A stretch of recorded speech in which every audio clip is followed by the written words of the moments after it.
अनुश्री आणि आदिनाथ सोबत का दिसत नाही? 3 वर्षामध्ये ज्या गोष्टी झाल्या तेव्हापासून अनुश्री कॉन्टॅक्टमध्ये नाही आहे माझ्या. आणि मग त्या गोष्टीत मग थोडं फेम, इगो वगैरे त्या सगळ्या गोष्टी झाल्या. प्रेमात माणूस एडा होतो, आंधळा होतो, त्या टाईपमध्ये थोडं झालं होतं. असं भांडण वगैरे झालं तर ते माझ्या अकाउंटवरच यायचं प्रत्येक वेळी. काय झालं की अकाउंटवरून मग ते रील डिलीट केले जायचे किंवा काय केलं जायचं. व्याजावर पैसे झाले, 10% महिन्यानं पैसे दिलेत, व्याजानं 3-3, 4-4 लाख रुपयाचे, 30-30 हजार महिन्याला दिलेत आम्ही. असं करत करत अडकत गेलो. 3 लाखाचे मी 10 लाख रुपये दिलेत, अजून पण देतोच आहे.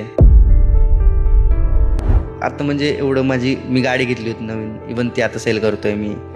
पार्टनर सपोर्टिव्ह असेल तर लाईफमध्ये खूप चांगल्या गोष्टी अचीव करू शकतो आपण. बट पार्टनरच सपोर्टिव्ह नसेल तर आपला डाऊनफॉलच चालू होणार.